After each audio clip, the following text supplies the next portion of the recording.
Okay, so I forgot to do this video when I was at school, and I just left my niece's soccer game. They won, last game of the year, by the way, and I wanted to make sure I got this out to you. So before I go to the Y, there's the Y, and work out, I'm going to do a short video, and it came up today, and it really was a topic we covered a little in the first week. In the in-person class, we talk about it a lot. So what do we do? So the question came up today. Let's start with that, and we'll go back, circle back around. The question came up. It was on taxes, and if you get tax cuts, what happens with the money? And you generally see that it's, it goes to stock buybacks. And stock buybacks, we can argue, positive or negative, they'd send a signal, but realistically they should be roughly a zero net present value project. Some signaling going on and some mispricing, but by and large they're not negative net present value. You're not going to buy, if you think the stock price is 30 and the stock price is trading at 50, you're not going to buy it back. So by and large, slightly positive net present value project to buy back shares. Giving dividends, again, should be roughly zero as well. But doing investments could be negative, could be positive. We don't know. So in a world where there is limited capital and we are capital constrained, meaning that we can't get, hard rationing happens, we can't get money to do positive net present value projects, then cutting taxes would be a good thing because the companies get more money, they have more money to spend on positive net present value projects. In the United States, and especially for big firms, which realistically that's where most of the tax benefits were, they have cash. It's not, they have access to capital. They can go and they can raise money. There's lots of functioning banks in the country that will lend. There's private investors, private issuances, private equity investors, on and on and on. Most of the time, firms don't pass up positive net present value projects for money reasons. That's big firm. Now, let me put my hat on for a second. Oh, it's already on. By the way, cool hat, huh? Yeah, sure. Firms like my store, we pass up positive net present value projects all the time. We have no cash at all. In fact, right this second, well, not this second, but by tomorrow, we will probably have a negative cash balance. It's the end of the month, and it's just where it happens. So we'll see. Maybe we'll stay positive. I don't know. It depends who cashes their checks tonight. So all of that said, we pass up positive net present value projects. But most firms don't. Most firms, by and large, have the cash. So therefore, if all of a sudden you have more cash, what are you going to do with it? We don't want them to take negative net present value projects. And sure, at the margin, there might be some positive ones passed up, but not many.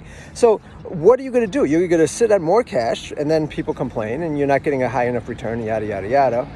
Or you're going to do something with a zero net present value project, giving them the money back, buying back, driving up the stock price. So there's really no great answer to this. And it gets to a much bigger question of small versus big firms. Again, I will think about my store.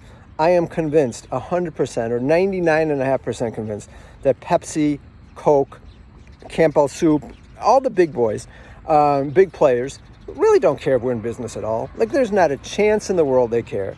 They're going to sell the same amount of Pepsi whether we're in business or not. We do 75,000 in a good week. We do. I mean, that's not even a drop in the bucket. That's not even that's so small, it's minuscule. They would just have one less stop. They could drop it all off at Walmart or wherever. And consequently, they don't care. The world that we live in is vastly different than the world that Adam Smith wrote in. I don't have answers. I wish I did. But I mean, I will tell you that looking at capitalism, it is so wonderful. I'm part of a group called FAIR, F-A-I-R-E, and what we do is it's a bunch of small retailers and small suppliers, and we buy items that they're not ready for prime time, I guess. They're small, they're little companies, and they don't get mass merchandised. So I buy them from there, and it is the most fun. I've done it for almost 3 years now, and it's just fun. I get to talk to the supplier. I get to hey, and they ask me how it's selling, and all of this. All the stuff that we really don't get working with big companies. I get the idea, efficiency, and every cent matters, and if I can buy something cheaper, and if economies of scale, and if I combine two companies, I can lay people off. Understand it completely, and it's good, okay? But at some point, I think what happens is we get a very large proportion of the economy, of workers in particular, that aren't going to have a whole lot to do. I don't know what the number is only in New York, where I am, but I would guesstimate it's about a third of the people are roughly unemployable.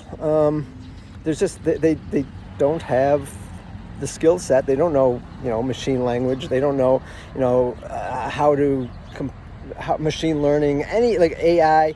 They're just not there, and I don't know what we do. And that's homelessness, and all of these problems are so enormous. In the sustainability class, we spend literally hours and hours talking about it. I think one of the things it comes down to is smaller businesses, even if they're not as efficient, in the sense that, I pay my people a little more than I probably should. I don't lay people off when I probably should. If I was shareholder maximizing, I would fire some people. But then what? And maybe here's a simple example. I have been sold many times on automated checkout machines. And I haven't gone with them because self-checkout, it puts a cashier out of work. Is it bad for customers? Probably. They pay a little more because of it. But at some point, I'm in business to give jobs. I know I've said in many, I don't know if you guys have ever seen, so I don't know what circles you've heard, but I have said completely, if I can break even at the store and have 40 people employed, that's a win. Unfortunately, we're not even at break even yet, and it's a real struggle. I mean, it is a real struggle, and maybe I do have to be tougher. I don't know. But the problem becomes, it gets really easy, and you look at private equity, super easy, and it's everything. Everywhere you go, big is winning. And if you think about negotiations, big has power. Probably my favorite example of this, and I apologize up front if you're not a sports fan, but looking at the NCAA, look at basketball, look at football, the big conferences dominate everything. They tell the little guys, little teams, little conferences, everything. And I mean, we saw it this year at Bonus. Half the players left, and it's really tough. I don't know what's going to end up. Who knows? I have no idea. But when large companies pay, 0% tax sometimes, and they have all the negotiation, and when Amazon, I guess the poster child for this, when they decide to go into a new city, they tell the city what the tax rate's going to be. They tell, we're not going to come there unless you blank, blank, blank, get all these tax favors for us. And small companies, existing companies, really have a tough time doing that. It's essentially impossible. So we're playing in a game that's really stacked against the small player. And we could go on and on about this, but I don't have an answer. I really don't.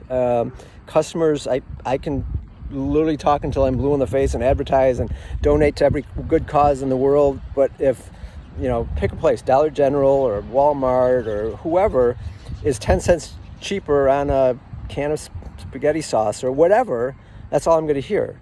And it's a tough world. And I mean, I don't want to say it's a race to the bottom, but it's close to that at times. So, don't have great answers. And there's a famous saying, I think it's from Winston Churchill, that basically says that, capitalism is the worst, except for all the other forms of distributing assets, or distributing scarce resources. I don't know what's better. I can't come up with anything better at all.